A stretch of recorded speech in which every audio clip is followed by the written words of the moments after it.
Hi, I'm really happy to be here. Thank you.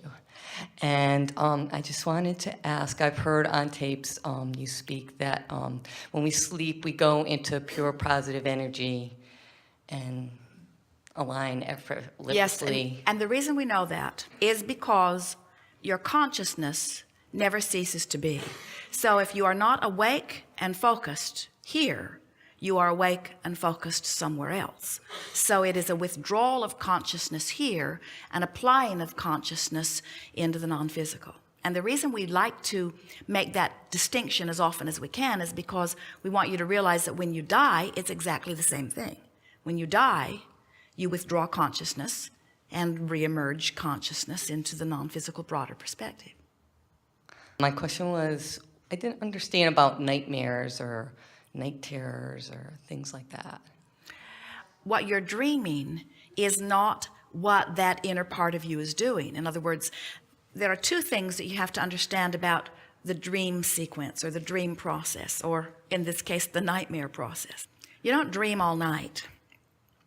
What happens is, as you are re-emerging from focusing in non-physical to focusing back into the physical, oh, you're really going to like this.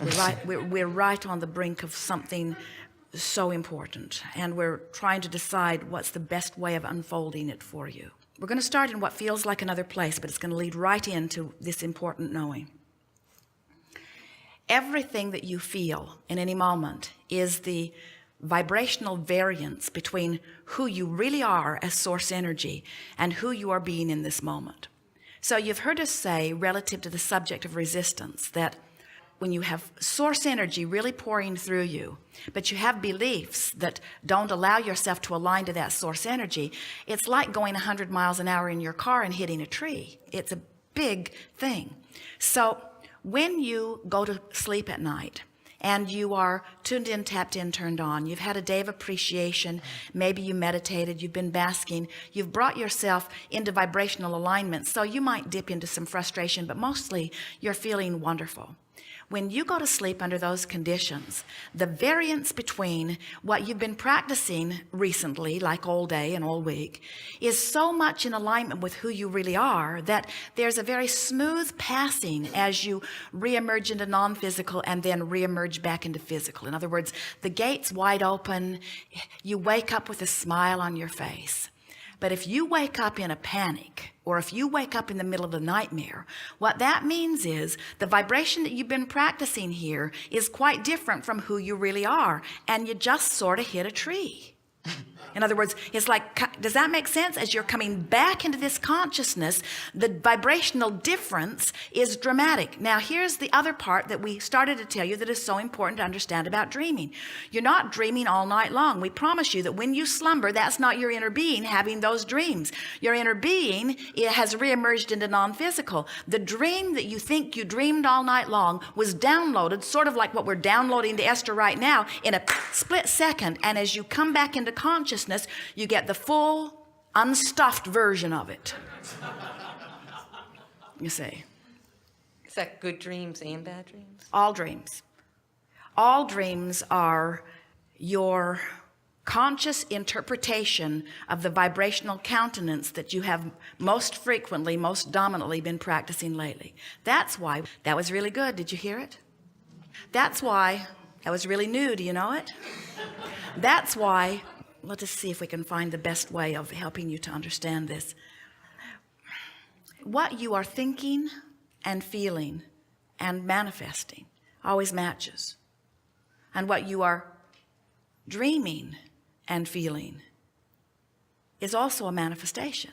In other words, it's just a dream manifestation. It's just a depiction of your vibrational countenance. So a nightmare just means I've been practicing some vibrations that are out of alignment with who I really am, and I've practiced them enough that it's still pre-manifestation, but by the time something starts showing up in your dream, there's enough vibration of it evident that it's not far from manifestation, not far from manifestation that others would see other than only you in your dream state, you see. So it's a good tool. It's a wonderful tool. We like you to think of, here I am, and I'm the attractor of my experience, and what I do in massaging the way I feel is everything. So if I'm letting myself be frustrated and upset a lot, then that's my nucleus, and things that match that are going to happen. Esther's had a rampage of computer problems. And she keeps wanting to be the one exception in all of the universe. She wants us to say to her, Esther, your vibration's perfect. This is just an odd, random, sort of quirky thing. But instead, what we say to her is, that last computer problem got so much of your attention that you predestined the next one. And then the next one got so much of your attention that you launched another. And so now you have a sort of uncomfortable stream of not fatal, not deadly. It's not keeping you from doing your work. It's just keeping you from doing your work comfortably. It sort of matches the overwhelmment that you feel when you focus upon the problem itself, you see. And so what we're trying to get Esther to understand is that she must soften. She's got to downplay those computer problems. She's got to speak about them less. She's got to acknowledge how easily she is able to figure another way around it. She's got to feel good about technology rather than frustrated with technology. She's been putting off moving from operating system 9 to operating system 10 in her Macintosh, for those of you who know the terminology, because the sound card did not move over, and there are some extensions and some peripheral things that she uses that she needs as she interfaces with other people who also have not yet made the move. So she has been putting it off and putting it off and putting it off, and now the 9.0 operating system empire is crumbling right beneath her feet. In other words, you can't stand still. She's got to move on. And now she's made the decision that she's moving on. Now she has all of these adjustments that she has to make. But what she has to do is remind herself that there's light out there and that it will get better. She has to stop trying to hold to something that isn't working and relax into something that will work, you see. You get locked into beliefs that have worked for you in the past, and then you are irritated that they don't continue to work for you. Like, there is some truth that I should always be able to believe, and I've always believed in the 9.2 operating system of Macintosh. I've always believed in it, and I will continue to believe in it. And we say, or not. In other words, why not trust that something even better is coming? And why not relax and go with the flow of the evolution of your own desires? In other words, all of these people that have been using all of these computers, that have been launching all of these rockets of desire, are the stuff that feeds the motion forward. And so you can't stand still. You've got to move forward on all things, you see. And we think that what happens with so many of you, and what is at the heart of so much of your negative emotion and the heart of so many of your nightmares, is that you're trying to hold yourself to something that someone taught you was appropriate when you've got a whole new paradigm that you're living in. You cannot dig up relics that have been written thousands of years ago to people that you don't even know and couldn't possibly relate to and guide your life by those relics. Why not tap into the same stream of knowledge that whoever wrote those tapped into? The modern day version, you see. Right now it's operating system 10. But it won't always be, you see.